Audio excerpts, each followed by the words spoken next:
Dear friends, let me ask you a very simple question.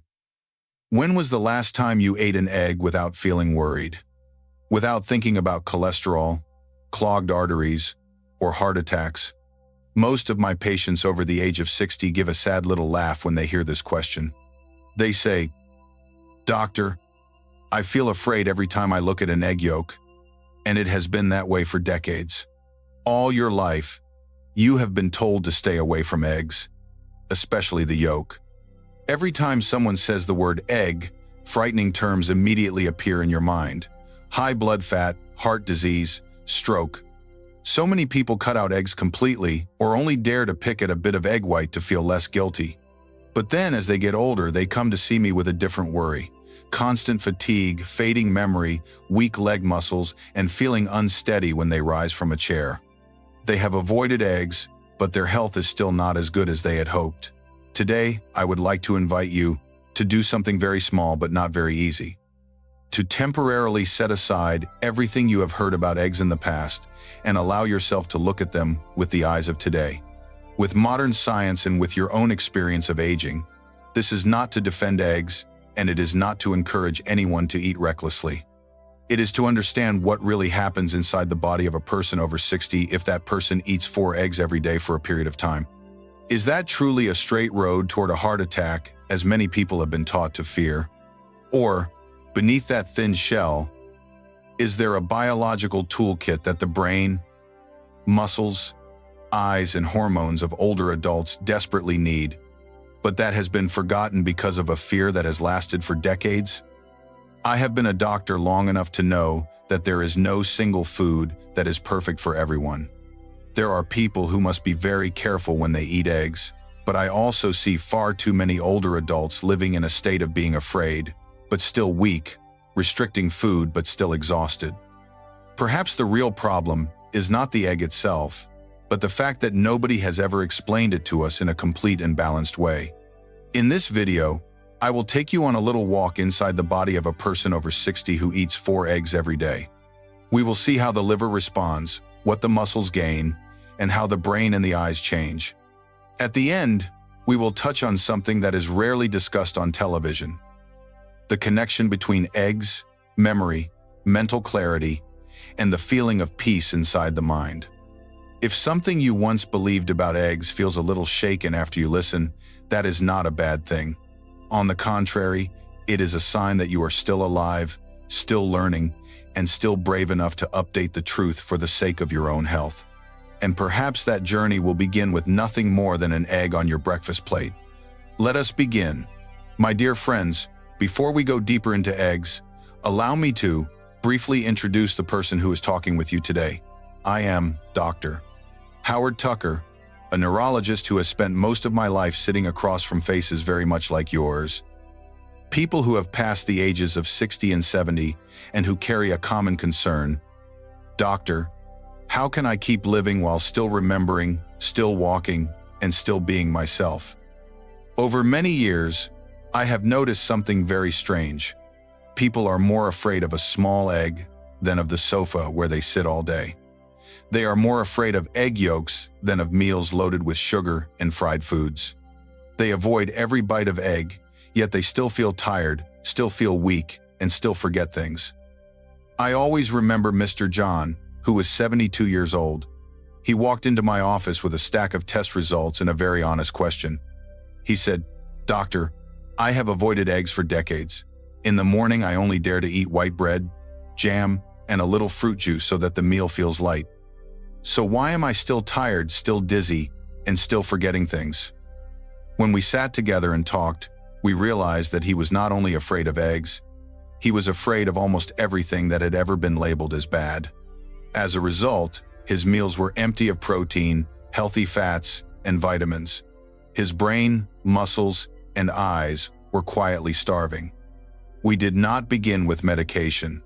We began with a new breakfast, 1 to 2 eggs, some leafy green vegetables, tomatoes, a little olive oil, and less pastry and sugar. Of course, we continued to monitor his cholesterol levels and blood sugar carefully. A few months later, he returned and said something that made me smile. "I am no longer afraid of eggs. I am only afraid of living with a mind that feels as foggy as it did before. I share this story not to turn eggs into a miracle food, but to show you that many times we are afraid of the wrong thing and we end up starving our own bodies. When I talk about 4 eggs per day, I am not speaking as an online content creator. I am speaking as an old doctor who has heard far too many sighs in the consultation room. And now, if you are ready, let us take one more step. Let us look inside the body of a person over 60 who eats eggs regularly and see how the liver, heart, muscles, brain, and eyes really respond, instead of relying only on rumors. My dear friends, let us now take a quick tour inside the body to see exactly where an egg goes and what it touches.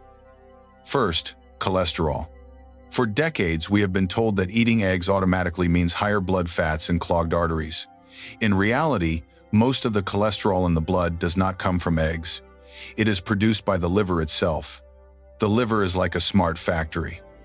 When you eat a little more cholesterol, it reduces production. When you eat less, it produces more. In the large majority of people, a few eggs do not suddenly make the arteries harden. What is more dangerous is usually a lack of movement. Too many fried foods, too much sugar, constant stress, and smoking, not egg yolks alone. Next are the muscles. After the age of 60, if you do not move enough and do not eat enough protein, your muscles quietly shrink. Weak thigh and hip muscles make it hard to stand up, make climbing stairs shaky, and increase the risk of falling. Each egg, with about 0.2 ounces of protein, which is around 6 grams of protein, and with leucine, is like a small box of parts that your body uses to repair and maintain your muscles. It helps your legs and your back stay strong and helps you maintain your independence. Then we have the brain. Egg yolks contain choline, vitamin B12, and folate, the raw materials that help the brain build neurotransmitters for memory, focus, and mood. When a person is deficient for a long time, many people feel that their mind is dull and exhausted and they assume that it is simply old age, when in fact the brain is missing the tools it needs. Finally, the eyes. Lutein and zeaxanthin in the egg yolk act like tiny sunglasses inside the retina, quietly protecting the eyes from blue light, harsh sunlight, and aging. So an egg is not only a cholesterol number on a lab report, it is a small package for the muscles, brain, and eyes of older adults. The real question is not whether eggs are poisonous. The real question is how much you use them and how wisely you include them in your life. In the next part, we will return to the dining table and talk specifically about how many eggs are suitable after the age of 60 and what you should eat with them. Now let us step away from the liver, brain, and muscles and return to the most important place of all, the dining table in front of you each day. The first thing I want to repeat very clearly is this. The phrase 4 eggs per day in the title is only a scenario to help us understand the body. It is not a mandatory dose for everyone. Every person is a different story. Some people have stable heart health, move regularly, and have cholesterol test results that are not too bad. Some people already have heart disease, diabetes, fatty liver, or kidney problems. For that second group, every change, including the decision to eat more eggs, should be discussed directly with their treating physician. For most people over 60 who are relatively stable, I usually offer a very simple suggestion. Start with about 1 to 2 eggs per day. Place those eggs inside an eating pattern that includes plenty of vegetables and less fried food, fatty meat, and sugar. If there is a day when you want to eat more eggs, think about the balance of your entire day. How many sausages, strips of bacon, pieces of fried chicken skin, and deep-fried foods have you already eaten? Reduce some of those and make room for eggs. That way, your heart and blood vessels will have more peace. Eggs may be the same, but the way you cook them and combine them with other foods makes a great difference. The healthiest ways to eat eggs are still simple ones. Boiled eggs, poached eggs, or fried eggs cooked with a small amount of olive oil or a little butter. What you should limit are eggs that are deep fried in a lot of oil until they are burnt and then served with a whole plate of fatty meat and French fries. In that case, the real problem is not the egg by itself. The problem is the entire crowd of unhealthy foods that come along with it. I very much like turning eggs into one of the pillars of breakfast in older age. I imagine a small plate with 1 to 2 eggs, some leafy green vegetables, a few slices of tomato, a little olive oil, and a piece of whole grain bread. It is not fancy, but it feeds your leg muscles. It feeds your memory. It feeds your eyes. And it helps keep your blood sugar steady so that you feel less dizzy and less desperate for sweets in the middle of the morning. If you usually eat only a light breakfast, you can divide it up, 1 egg at breakfast and 1 egg as a small snack later in the day instead of candy or sugary drinks.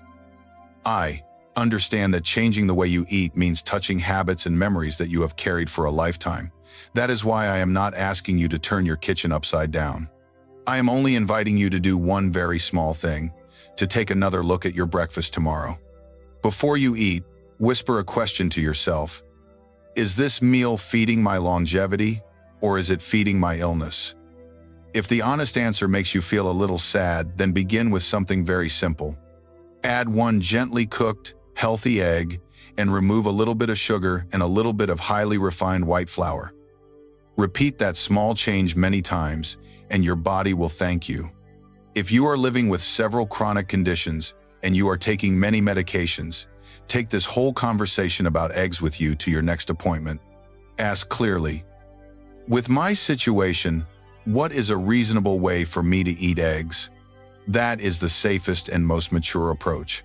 In the next part, we will set the egg aside and talk about something much bigger, the philosophy of how we eat and how we care for ourselves in the second half of life.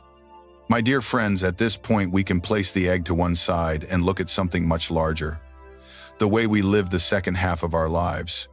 Eggs are, in truth, only a small mirror. In that mirror, you can clearly see a common pattern among older adults. Many people fear one specific food, but rarely stop to look at the whole picture of their lifestyle. Through many years of being a doctor, I have met 2 main types of patients. One type comes in and says, "Doctor, I avoid this, I avoid that, I do not dare eat eggs, I do not dare eat oil, I do not dare eat anything." But when I ask a few more questions, I see that they still sit for very long hours, sleep very little, carry a great deal of stress, eat in a hurry, and worry endlessly. The other type is calmer. They eat in a very simple, non-extreme way. They have some eggs, some fish, plenty of vegetables, very little fried food, and they walk every day. They sleep relatively regularly. They have friends to talk to. They have small tasks to do. They have something to look forward to each morning. Very often, it is this second group who live both healthier and deeper lives. In regions where many people live to very old ages, such as Okinawa or small villages around the Mediterranean Sea, people do not sit and count every tiny cholesterol number from each egg. They do very ordinary things. They eat slowly and chew carefully. They eat many vegetables, beans, and whole grains. From time to time, they eat eggs, fish, and a little meat. They walk through their village, work in the garden, and climb a few small hills or steps. They sit and talk and laugh with children, grandchildren, and neighbors. Their longevity does not sit only on the plate, it lives in the rhythm of their days. I believe that after the age of 60, what we need most is not more new fears, but fewer old ones. We need less fear of individual foods and less fear of single numbers, so that we have room to observe more important things. Are we sleeping enough hours? Are we standing up, moving and stretching our arms and legs every day? Are we talking, laughing, and sharing with someone on a regular basis? At mealtimes, is there someone we love at the table, or is there only a screen and a stream of news? One egg cannot decide your entire life. One bad meal will not make you collapse. But the small things that are repeated again and again, in a good direction or in a bad direction, are what quietly pull us toward health or toward illness. If this video today helps you fear eggs a little less, understand your own body a little more, and most importantly, ask yourself, what is one small thing that I can do consistently so that in 5 to 10 years I can still walk, still remember, and still feel that life is worth living? Then for me, that is already a very beautiful result. Old age is very short if we count only the number of years, But if each day we live with a little more understanding, a little more kindness toward our own body, and a little more gratitude for the chance to wake up, eat a decent breakfast, and say one kind sentence to someone else, then each year will become deeper, not just longer. If one egg, plus a few minutes of walking, a few hours of good sleep, and a gentle smile towards someone you love can all contribute to that, then I believe that the egg deserves to come back to your table as an old friend who has finally understood correctly. My dear friends, if you have stayed with me until these very last minutes, please allow me to offer you my sincere thanks. At this age, choosing to spend time listening, learning, and rethinking your own body is already a very brave act. Today, we have spoken mainly about an egg, but underneath that topic lies a much larger story. It is the story of daring to question the things you have believed for decades. It is the story of daring to look again at your meals, your habits, and your lifestyle. And it is the story of daring to choose small changes that actually mean something. If after this video you do not remember every number and every nutrient, that is perfectly all right. I only hope you carry with you a few very simple truths. That your body deserves to be nourished with decent things. That older age is not only about enduring, but can still be adjusted and improved little by little. And that a wholesome breakfast, a full night of sleep, a short walk, and one well-cooked egg, when added together again and again, can truly change the years ahead. I would very much like to hear your story. All your life, what have you been told about eggs? How have you been afraid of them? And after listening all the way to this point, do you see your breakfast a little differently? If you do, please leave a short line in the comments. A simple sentence such as, "Starting tomorrow, I will take another look at my breakfast." Those small words do not just help me understand you better. They are also a way for you to tell yourself, I am still in charge of my own life. If what we shared today has given you a little peace, a little clarity, or simply a reason to care for yourself more gently, then I invite you to stay with the channel Elderly Wisdom Diaries. Please subscribe and turn on the notifications so that we can meet each other every week and talk about the brain, the heart, memory, sleep, our fears, and also the small joys of older age. If eggs are one piece of the puzzle for the brain and the muscles, then in the next video we will look at another very familiar piece of the puzzle, milk. What happens when an older adult drinks milk every day? When is milk a friend, and when does it become a burden? If you care about your bones, your joints, and your hormones, please do not miss that video. Thank you for walking with me all the way to the end. Please keep living more years. But more importantly, please keep living more deeply each day. I am Dr. Howard Tucker, and I look forward to seeing you in the next video.